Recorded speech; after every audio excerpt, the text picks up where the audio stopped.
damit. Ano? At may lumabas sipag at tiyaga. A 30-second ad, 30-second, can cost 300,000 to 1 million pesos. Yun po yung kinikita ng ABS-CBN at GMA 7 every time na may lumabas na 30-second commercial sa programa nila. Fast track campaign period. As early as January, nako, wala na kayong makitang commercial ng shampoo o di kaya ng hotdog o di kaya ng sabon sa mga TV niyo. Lahat mukha ng tao, may maliit, may babae, may matangkad, may mataba. Iba-iba ang kulay ng damit from 4 a.m. to 11 or 1 a.m. April of 2009, sabi niyo, bumili kayo. April of 2010, ano ang sabi ng ABS-CBN GMA 7?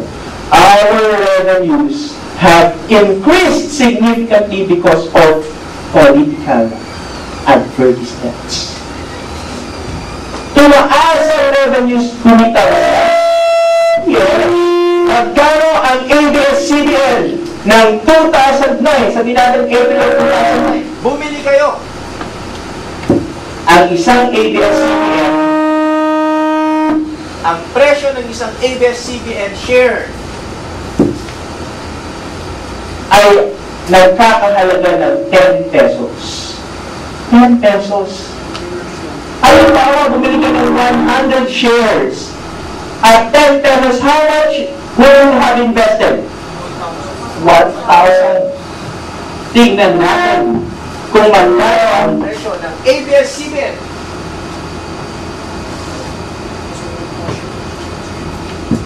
$2,009 ka bumili, 10 pesos lang.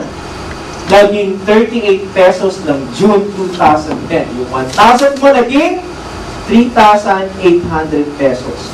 December of 2010, alam niyo kung naging magkano ABS-CBN? Naging 55 pesos per share. Bakit? Kasi kumita sila because of political ads. And that is how and why share prices increase. And that is how and why companies give out cash dividend. Because they become more profitable. So invest in companies that you think are profitable today and will be more profitable in the coming days ahead. Okay? So paano kayo mag-i-invest? Ano? So how much money do I need to become a stock market investor? Is it really true that stock investing is only for rich and affluent Filipinos? No. 10,000 pwede na, pero that's already a big amount. Kung gusto nyo malaman kung magkano yung minimum number of stocks that you can buy or sell, you have to get hold of this board table. By using the board table, you'll be able to ascertain or determine the minimum number of stocks that you can buy or sell. Ito yung range. Halimbawa, anong kumpanya gusto nyo? Digital. Alam niyo ba kung magkano yung Digital ngayon? Mas mahal pa ang isang stick ng Marlboro. Magkano isang stick ng Marlboro? Ha? What? Mahal. Mura naman yan. Dos, di ba? Ang isang share is 2 pesos. Alam niyo kung magkano yung isang share? Ang isang stick, 2 pesos. Ang isang share ng Digital, 1 peso and 50 centavos. 1 peso and 50 centavos. So, nandito siya sa range na to. Tama? So, 150, para malaman mo yung number of shares, 150 times 100 equals, so 150 times 100 equals 150. Nakita niyo yung logic? Ha? Kung bakit naging 100? Ma'am? Nakita niyo? 150. Diba? Yun yung minimum. Did you get that? Ha? Kung paano naging 100, hindi talaga makakita yun. Kasi walang niloloko lang kayo. Siyempre ito, 1,000. Ano? Alam nga naman gaganon-ganon ka ba? I was just testing if you are still awake. Ano?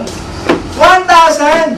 So 1,000 times 150 is 1,500. Do you need a big amount of money to become an owner of Digital? No. You can invest for as low as 1,500 pesos. San Miguel, magkano San Miguel ngayon? O, PLDT, magkano PLDT? 2,600. Medyo mahal na, kasi nandito na siya, di ba? 2,600 times 10, 26,000 pesos. Okay? ABS-CBN, magkano ABS-CBN? Sorry? Mga 50. So dito, times 100, 5,000. Pero sandali. The board lot table, this is what you call the board lot table. But the board lot table that you can see now is the old board lot table. Sabi namin, we have to make stock investing cheaper and more affordable so that even students can invest. So what we did was to divide all these numbers by 2. So yung dating 1,000, ngayon 500 na lang. Yung dating 10, ngayon 5 shares na lang yung minimum. Dati magkano kailangan mo para makabili ng PLDT? 26,000. Ngayon magkano na lang? 13,000 pesos. Dati ang digital, ang kailangan mo 1,500. Ngayon, 750 na lang. Now, answer me. Is stock investing only for rich and affluent Filipinos? No.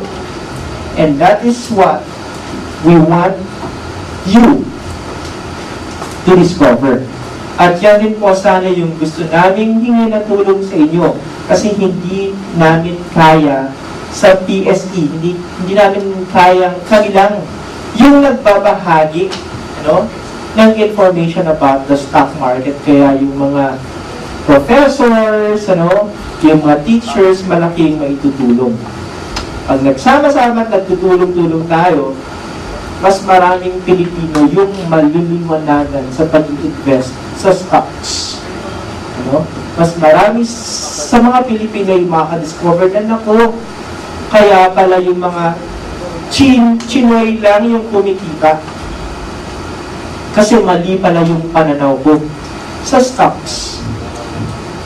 Hindi pala totoong kailangan mong malaking pera para makapag-invest. Hindi pala yan sugal. Pag mag-i-invest ako with the right knowledge, the right skills, and the discipline.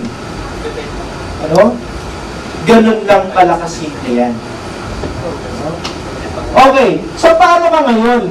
Paano ka ngayon makakabili ng stocks ng PLDT, ng Globe, ng Digital, and some other companies? Simple lang po. All you have to do is to open an account with the PSE accredited stockbroker. Okay? So pupunta kayo dun sa website ng PSE, titignan nyo yung directory ng mga stockbrokers. Pero dapat po, pag nag-invest kayo o nag-open kayo ng account, siguraduhin nyo na yung brokerage house na pupuntahan ninyo accredited ng Philippine Stock Exchange. Okay? Para sigurado kayong hindi kayo maloloko. So yung mga nandun lang sa PSE website, yung dapat ninyong puntahan. Paano kayo mag-open ng account? Pupunta po kayo dun sa opisina nila. Parang mag-open kayo ng bank account. Magsasign kayo ng application form, magsasubmit kayo ng 2 valid IDs, at saka ng specimen signature card. Okay? Pag na-complete nyo na yun, mag-a-assign sila sa inyo ng stockbroker o ng trader. At yung trader po na yun, yun yung tatawagan ninyo every time na magpabili kayo ng stock.